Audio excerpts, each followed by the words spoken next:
নমস্কাৰ ছাত্ৰ ছাত্ৰীসকল, আজি আমি অখণ্ড ভাৰতবৰ্ষৰ বিশাল জনশক্তিৰ বিষয়ে জানিবলৈ পাম, যাক লৈ আমি গৌৰৱ কৰিব পাৰোঁ।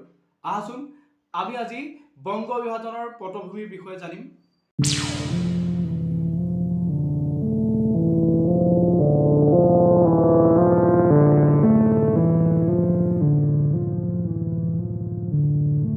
আজি আমি জানিম পূৰ্বতে আমাৰ অখণ্ড ভাৰতবৰ্ষখন কেনেধৰণৰ আছিল, তাৰপিছত মোগল অহাৰ পিছত আমাৰ ভাৰতবৰ্ষখন কেনেধৰণৰ হ'ল, মোগলৰ শাসনৰ পৰৱৰ্তী সময়ছোৱাত যেতিয়া ব্ৰিটিছসকল আহিল, ব্ৰিটিছসকল অহাৰ পিছত আমাৰ ভাৰতবৰ্ষখনৰ অৱস্থা কেনেধৰণৰ হ'ল আৰু ব্ৰিটিছসকলে কেনেদৰে ৰোল প্লে কৰি কলনিয়েল অৰ্থাৎ উপনিৱেশিক শাসন ব্যৱস্থা কৰি কেনেদৰে আমাৰ ভাৰতবৰ্ষখনত শোষণ লুণ্ঠন কৰি বংগ বিভাজন পৰ্যন্ত পদক্ষেপ হাতত লৈছিল। আমি আজি তাৰ বিষয়ে জানিম। মোগলসকলে শাসন কৰাৰ পূৰ্বৰ অৱস্থা আৰু মোগলসকলে শাসন কৰাৰ সময়ছোৱাটো আমাৰ এই অখণ্ড ভাৰতবৰ্ষৰ মেপখন এনেধৰণৰ আছিল। ইয়াৰ পিছৰ মেপখন আহিছোঁ আমি মোগলসকলে শাসন কৰাৰ পিছৰ অৱস্থা আৰু ব্ৰিটিছসকলৰ ঔপনিৱেশিক শাসন ব্যৱস্থাত আমাৰ ভাৰতবৰ্ষৰ মেপখন। আমাৰ এই অখণ্ড ভাৰতবৰ্ষখনত মোগলসকলে 1526 খ্ৰীষ্টাব্দৰ পৰা 1858 খ্ৰীষ্টাব্দলৈ প্ৰায় 300 বছৰ ধৰি ৰাজত্ব কৰিছিল আৰু সেই সময়ছোৱাতে 1707 চন মানৰ পৰা মোগলসকলৰ পতনৰ আৰম্ভ হৈছিল।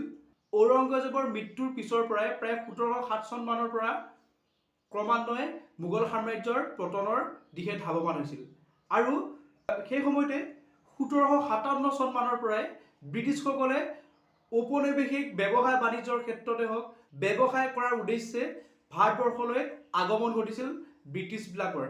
ব্ৰিটিছসকলৰ উত্থান হোৱাৰ লগে লগে মোগল সাম্ৰাজ্যৰ সম্পূৰ্ণভাৱে পতন ঘটে 1858 চনত। তাৰপিছতে ব্ৰিটিছসকলে 1858 চনৰ পৰা প্ৰায় 1947 চনলৈ 200 বছৰ ধৰি ৰাজত্ব কৰে আমাৰ ভাৰতবৰ্ষত আৰু তেওঁলোকে ঔপনিৱেশিক শাসন ব্যৱস্থা চলাইছিল আৰু ইয়াৰ পৰাই আমাৰ ভাৰতবৰ্ষৰ যিমান ধন সম্পত্তি ব্যৱসায় বাণিজ্য কৰি পাই আটাইবোৰ লুণ্ঠন কৰি তেওঁলোকে নিজৰ দেশলৈ লৈ গৈছিল আৰু এনেদৰে আমাৰ গোটেই ভাৰতবৰ্ষখন শোষিত লাঞ্ছিত কৰিছিল। ইয়াৰে ফলস্বৰূপে আমাৰ ভাৰতবৰ্ষত বিভিন্ন বিদ্ৰোহ সূচনা হৈছিল। চিপাহী বিদ্ৰোহ, পলাচী যুদ্ধ, বক্সাৰ যুদ্ধ আছিল। এই যুদ্ধৰ সময়ছোৱাত তেওঁলোকে সদায় সুবিধাবাদী চৰিত্ৰ এটা ধাৰণ কৰি লৈছিল আৰু সুবিধাবাদী চৰিত্ৰ লৈ তেওঁলোকে প্ৰতিজন ৰজাক তেওঁলোকৰ আণ্ডাৰত লৈ লৈছিল আৰু তেনেদৰে তেওঁলোকে লাহে লাহে আহি বংগ বিভাজন পৰ্যন্ত কৰিবলৈ চেষ্টা কৰিছিল। আমাৰ এই বিশাল ভাৰতবৰ্ষখন, অখণ্ড ভাৰতবৰ্ষখনক বিভাজন কৰাৰ নীতিনো কোনে আনিছিল, যাক আমি কৈছোঁ বংগ বিভাজন। এই বিভাজনৰ মূলতে আছিল আমাৰ ব্ৰিটিছ সাম্ৰাজ্য বা ব্ৰিটিছসকলৰ কিছুমান নীতি নিয়ম। বংগভংগৰ পটভূমিলৈ যাওঁতে আমি তাৰ অলপ আগলৈ যাব লাগিব। যেতিয়া আমাৰ বাক্সাৰ যুদ্ধ হৈছিল, বেটেল অফ বাক্সাৰ, তাৰ আগত আমাৰ আছিল চিপাহী বিদ্ৰোহ আছিল, পলাচী যুদ্ধ আছিল, বিভিন্ন যুদ্ধ হৈছিল।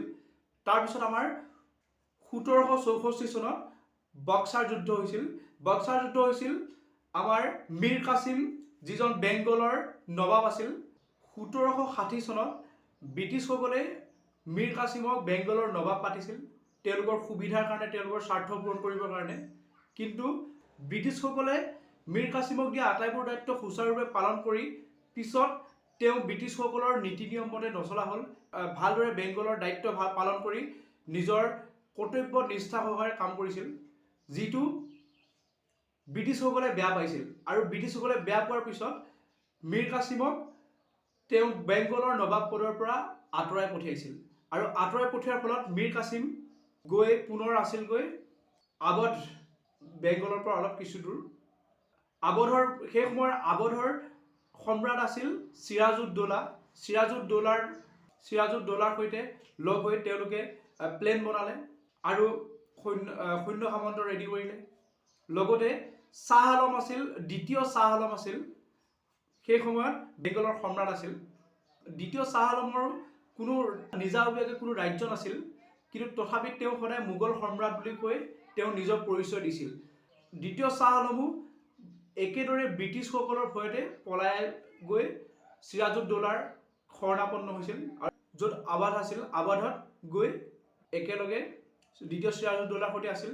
আৰু মীৰ কাছিম, চিৰাজউদ্দৌলা আৰু দ্বিতীয় শ্বাহ আলম তেওঁলোকে এটা নিজৰ প্লেন বনাই ব্ৰিটিছসকলৰ বিৰুদ্ধে তেওঁলোকে সৈন্য সামন্তলৈ যুদ্ধ কৰিবলৈ আগুৱাই আহিল। ব্ৰিটিছসকলক বেংগলৰ পৰা আঁতৰাই পঠিওৱাৰ উদ্দেশ্যে মীৰ কাছিম, চিৰাজউদ্দৌলা আৰু দ্বিতীয় শ্বাহ আলম একেলগে সৈন্য সামন্ত লৈ বাক্সাৰ নামৰ ঠাইত লগ হ'ল। আৰু বাক্সাৰ নামৰ ঠাইতে ব্ৰিটিছসকলেও তেওঁলোকৰ সৈন্য সামন্ত লৈ সেই ঠাইতে যুদ্ধ আৰম্ভ কৰিছিল। 1664 চনত বাক্সাৰ নামৰ ঠাইত ব্ৰিটিছ ইষ্ট ইণ্ডিয়া কোম্পানী আৰু মীৰ কাছিম, দ্বিতীয় শ্বাহ আলম আৰু চিৰাজউদ্দৌলাৰ সৈতে একেলগে যুদ্ধ হয়। আৰু যুদ্ধত সম্পূৰ্ণৰূপে মীৰ কাছিম, দ্বিতীয় শ্বাহ আলম আৰু চিৰাজউদ্দৌলা হাৰি যায়। আৰু হাৰাৰ উমান আগতীয়াকৈ পাই মীৰ কাছিম সেই ঠাইৰ পৰা অৰ্থাৎ বাক্সাৰ পৰা পলাই গুচি যায়। কিন্তু ৰখি গ'ল চিৰাজউদ্দৌলা আৰু দ্বিতীয় শ্বাহ আলম, আৰু তেওঁলোকে ব্ৰিটিছৰ শৰণাপন্ন হয়। যুদ্ধখনকে কোৱা হয় বাক্সাৰ যুদ্ধ, বেটল অফ বাক্সাৰ। বাক্সাৰ যুদ্ধৰ পাছতে 1765 চনত দ্বিতীয়বাৰৰ বাবে বংগদেশলৈ গভৰ্ণৰ জেনেৰেল হিচাপে আহে ৰবাৰ্ট ক্লাইভ। ৰবাৰ্ট ক্লাইভ যথেষ্ট চতুৰ আছিল আৰু তেওঁ দ্বিতীয় শ্বাহ আলম আৰু চিৰাজউদ্দৌলাৰ সৈতে এটা চুক্তি স্বাক্ষৰ কৰে, আৰু যাক কোৱা হয় এলাহাবাদৰ সন্ধি। সন্ধিটো অনুসৰি ৰবাৰ্ট ক্লাইভে চুজাউদ্দৌলাক ক'লে যে তোমাৰ বাবে এটা ভাল খবৰ আছে, আৰু সেই ভাল খবৰটো হ'ল যে তুমি আগৰ দৰে অৱধৰ নবাব হৈয়ে থাকিবা। আৰু দ্বিতীয় শ্বাহ আলমক কৈছে তোমাৰ ভাল খবৰটো হৈছে যে তুমি আগৰ দৰে মোগল সম্ৰাটেই হৈ থাকিবা। আৰু ৰবাৰ্ট ক্লাইভে চুজাউদ্দৌলাক কৈছিল যে তুমি তোমাৰ এলাহাবাদ আৰু কাৰা দুয়োখন ঠাই দ্বিতীয় শ্বাহ আলমক চাৰেণ্ডাৰ কৰি দিয়া বা সমৰ্পণ কৰি দিয়া। তাৰপিছত ৰবাৰ্ট ক্লাইভে দ্বিতীয় শ্বাহ আলমক কৈছে তোমাক আমি 26 লাখ টকা দিম এই মোগল সম্ৰাট হৈ থকাৰ বাবে, কিন্তু সেই 26 লাখ টকাটো তোমাক ফ্ৰীলি দিয়া নাই বা এনেই দিয়া নাই।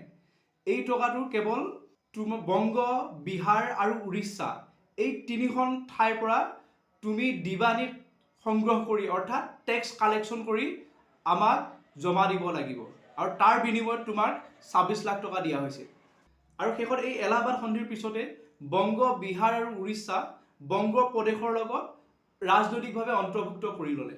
আৰু এয়া আছিল প্ৰথম বংগ বিভাজনৰ নীতি।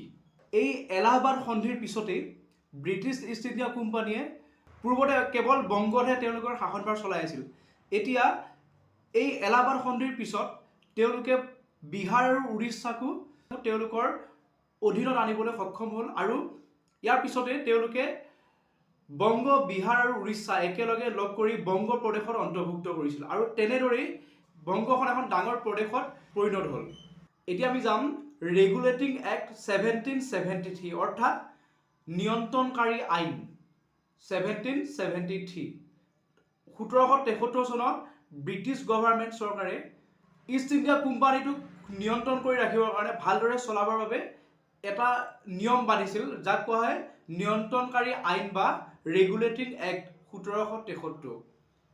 এই আইন প্ৰৱৰ্তন কৰাৰ মূল উদ্দেশ্য আছিল সেই সময়ত ব্ৰিটিছসকলে ভাৰতবৰ্ষত ইষ্ট ইণ্ডিয়া কোম্পানী স্থাপন কৰাৰ মূল উদ্দেশ্য আছিল যে ভাৰতবৰ্ষত যাতে তেওঁলোকে ইষ্ট ইণ্ডিয়া কোম্পানী স্থাপন কৰি ভালদৰে ব্যৱসায় কৰি যথেষ্ট ধন সম্পত্তি সংগ্ৰহ কৰিব পাৰে, যথেষ্ট লাভ কৰিবৰ বাবে তেওঁলোকে ব্যৱসায় স্থাপন কৰিছিল। কিন্তু তেওঁলোকৰে এছাম ব্ৰিটিছ গভৰ্ণৰ জেনেৰেল বা ইষ্ট ইণ্ডিয়া কোম্পানীৰ মূল দায়িত্বত থকা লোকে কোম্পানীটোৰ হকে কাম নকৰি তেওঁলোকে নিজৰ ব্যক্তিগত ব্যৱসায়ৰ ক্ষেত্ৰত, ব্যক্তিগত স্বাৰ্থৰ ক্ষেত্ৰত তেওঁলোকৰ নিজা ব্যৱসায়হে আগবঢ়াইছিল, আৰু যাৰ বাবে তেওঁলোকৰ নিজা লাভ হৈছিল, কিন্তু কোম্পানীটোৰ কোনো ধৰণৰ প্ৰফিট দেখা নাছিল। শেষত সকলোকে পুনৰবাৰ কণ্ট্ৰলত আনিবৰ বাবে চিপাহী বিদ্ৰোহৰ পিছত তেওঁলোকৰ অৱস্থা একেবাৰে টনকিয়াল হৈ গৈছিল।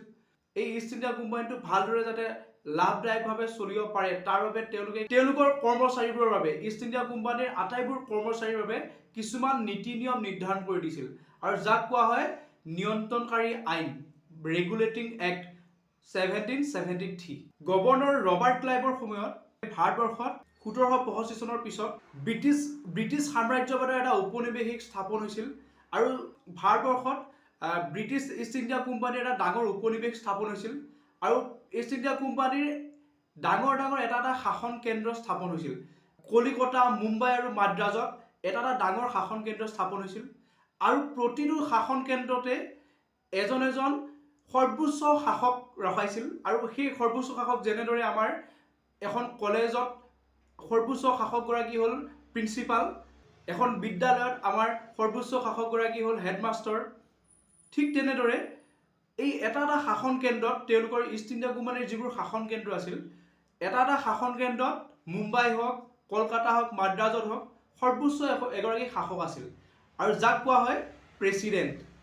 আৰু এই প্ৰেচিডেণ্টজনৰ আণ্ডাৰতে যিসকল শাসক আছিল তেওঁলোকক কোৱা হয় প্ৰেচিডেঞ্চি। যেনেদৰে আমাৰ উপপ্ৰধান থাকে ঠিক তেনেদৰে প্ৰেচিডেঞ্চি আছিল বা উপ ৰাষ্ট্ৰপতি আছিল আমাৰ, ৰাষ্ট্ৰপতিৰ পিছতে যাৰ দায়িত্বভাৰ পৰে, ঠিক তেনেদৰে প্ৰেচিডেণ্টৰ পিছত প্ৰেচিডেঞ্চি আছিল এই শাসন ব্যৱস্থাৰ তলতীয়া। ব্ৰিটিছসকলৰ যিটো এই ৰেগুলেটিং এক্ট বা নিয়ন্ত্ৰণকাৰী আইনটো যেতিয়া 1773 প্ৰণয়ন কৰিছিল, তাৰ পিছতে এই যে আমি পালোঁ প্ৰেচিডেঞ্চি যিটো শাসক ব্যৱস্থা আছিল, প্ৰেচিডেণ্টৰ তলতে যিটো প্ৰেচিডেঞ্চি আছিল, এই প্ৰেচিডেঞ্চি বাদটোক সলনি কৰি গভৰ্ণৰ জেনেৰেল হিচাপে উন্নীত কৰিলে আৰু ইয়াক সৰ্বোচ্চ পদমৰ্যাদা দিয়া হ'ল। এই ৰেগুলেটিং এক্টৰ ব্যৱস্থাৰ পিছতেই মুম্বাই আৰু মাদ্ৰাজৰ যি দুগৰাকী গভৰ্ণৰ জেনেৰেল আছিল, সেই গভৰ্ণৰ জেনেৰেল দুগৰাকী তেওঁলোকক ফৰ্ট উইলিয়ামৰ গভৰ্ণৰ জেনেৰেলৰ তলতীয়া কৰি ৰখা হৈছিল। ফৰ্ট উইলিয়াম হ'ল কলকাতাৰ ইষ্ট ইণ্ডিয়া কোম্পানীৰ যিটো কলকাতাস্থিত শাসন কেন্দ্ৰ আছিল, ঘাই কেন্দ্ৰ, সেই কেন্দ্ৰটো হ'ল ফৰ্ট উইলিয়ামৰ গভৰ্ণৰ জেনেৰেলৰ কেন্দ্ৰ আৰু মূল কেন্দ্ৰ হ'ল কলকাতাত থকা কেন্দ্ৰটো আৰু বাকী মুম্বাই আৰু মাদ্ৰাজৰ কেন্দ্ৰকেইটা তাৰ তলত থাকিব। আৰু সেইকাৰণে কৈছে যে ফৰ্ট উইলিয়ামৰ গভৰ্ণৰ জেনেৰেলৰ তলত মুম্বাই আৰু মাদ্ৰাজৰ গভৰ্ণৰ জেনেৰেল থাকিব। কলকাতাত স্থিত ফৰ্ট উইলিয়াম গভৰ্ণৰ জেনেৰেলজনৰ শাসনৰ যিটো এৰিয়া যথেষ্ট ডাঙৰ হৈছিল, এখন বিশাল বংগপ্ৰদেশৰ শাসনভাৰ তেওঁ অকলে চম্ভালিব পৰা অৱস্থাত নাছিল। তাৰ বাবে তেওঁক প্ৰয়োজন হৈছিল আৰু এজন সহায়কাৰী বিষয়াৰ। তাৰ বাবে তেওঁ সহায়ৰ সুবিধাৰ কাৰণে এজন লেফটেনেণ্ট গভৰ্ণৰ নিয়োগ কৰা হ'ল, কিন্তু সেই লেফটেনেণ্ট গভৰ্ণৰজনেও উত্তৰ পূব ভাৰতৰ এটা বিশাল এৰিয়া এজন লেফটেনেণ্ট গভৰ্ণৰে চম্ভালিব পৰা অৱস্থাত নাছিল। সেইবাবে প্ৰথম অৱস্থাতে বংগ বিভাজনৰ পৰিকল্পনা আহিল আৰু বংগ বিভাজনৰ পৰিকল্পনা এই মুহূৰ্তৰ পৰা আহিল।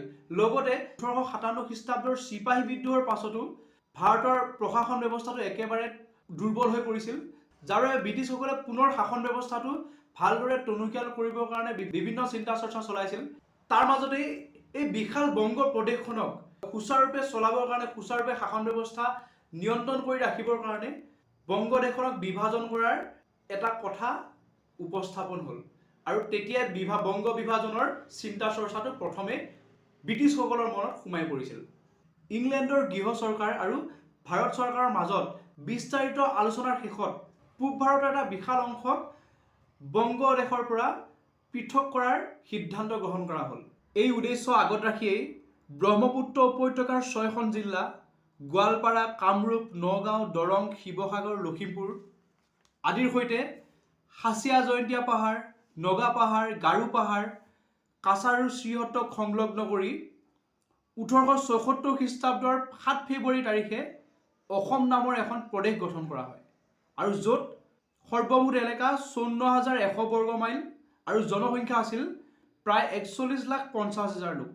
এই নৱগঠিত প্ৰদেশখনৰ কাৰণে মুখ্য আয়ুক্ত পদ এটা সৃষ্টি কৰি কৰ্ণেল R.H. কিটিনজক অসম প্ৰদেশ প্ৰশাসনৰ দায়িত্বভাৰ অৰ্পণ কৰা হৈছিল আৰু কোনো ঐতিহাসিকৰ মতে এয়াই আছিল বংগ বিভাজনৰ প্ৰথমটো পদক্ষেপ। 1905 চনৰ বংগ বিভাজনৰ ক্ষেত্ৰত লৰ্ড কাৰ্জনক বিশেষকৈ সহায় কৰিছিল দুজন ব্যক্তিয়ে। এজন হৈছে মধ্যপ্ৰদেশৰ মুখ্য আয়ুক্ত এণ্ড্ৰু ফ্ৰেজাৰ আৰু আনজন হৈছে অসমৰ মুখ্য আয়ুক্ত জন ব্ৰামফিল্ড ফুলাৰ। অসমত চাহ খেতিৰ সম্প্ৰসাৰণ ঘটোৱা ইউৰোপীয় চাহ খেতিয়কসকলে ব্যৱসায়িক সা সুবিধাৰ কাৰণে সামুদ্ৰিক জলপথ বিচাৰি বংগদেশৰ চট্টগ্ৰামলৈকে অসমৰ ভৌগোলিক সীমা বিস্তাৰ কৰাৰ পৰিকল্পনা কৰিছিল আৰু তাৰ বাবে তেওঁলোকে এটা প্ৰস্তাৱ আগবঢ়াইছিল আৰু সেই প্ৰস্তাৱটো দিছিল সেই সময়ৰ অসমৰ মুখ্য আয়ুক্ত উইলিয়াম ই ৱাৰ্ড। আৰু উইলিয়াম ই ৱাৰ্ডেও তেওঁলোকক কৈছিল যে চট্টগ্ৰাম, ঢাকা আৰু ময়মনসিং জিলাখনো অসমৰ সৈতে একেলগে সংযুক্ত কৰা হ'ব, এই বুলি উইলিয়াম ই ৱাৰ্ডে প্ৰতিশ্ৰুতি দিছিল। অৱশ্যে সেই সময়ৰ কিছু বিশৃংখল পৰিস্থিতি বা ৰাজনৈতিক বাতাবৰণৰ কাৰণে এই কথাটো কাৰ্যকৰী কৰিব পৰা নাছিল। উইলিয়াম ৱাৰ্ডৰ সেই সময়ত অসমত আয়ুক্ত হিচাপে দ্বিতীয়টো কাৰ্যকাল আছিল আৰু সেই কাৰ্যকালৰ সময় আছিল 1894 চনৰ পৰা 1896 চনলৈ আছিল। গতিকে তেওঁ সেইখিনি সময়ত বিভিন্ন ৰাজনৈতিক কাৰণত তেওঁ লোৱা প্ৰস্তাৱটো সম্পূৰ্ণ কাৰ্যকৰী কৰিব পৰা নাছিল। শেষত তেওঁৰ পিছতে অসমৰ আয়ুক্ত হিচাপে আহিছিল জন ব্যামফিল্ড ফুলাৰ। আৰু ফুলাৰ অহাৰ সময়তে আকৌ 1903 চনত বংগদেশৰ লেফটেনেণ্ট গভৰ্ণৰ পদত আহে Andrew Fraser. Andrew Fraser lieutenant governor পদত অধিষ্ঠিত হোৱাৰ পিছতে লৰ্ড কাৰ্জনে তেওঁক পুনৰবাৰ বংগৰ প্ৰাদেশিক সীমান্ত পুনৰ গঠনৰ বাবে পৰিকল্পনা যুগুতাবলৈ নিৰ্দেশ দিছিল। এণ্ড্ৰু ফ্ৰেজাৰৰ পূৰ্বতে উইলিয়াম ৱাৰ্ডে যেনেদৰে পৰিকল্পনা কৰিছিল সেই একেই আছে, কেৱল কিছু সাল সলনি কৰি সামান্য পৰিমাণে ৰদ বদল বা সাল সলনি কৰি এটা বংগ বিভাজনৰ আঁচনি যুগুত কৰিছিল।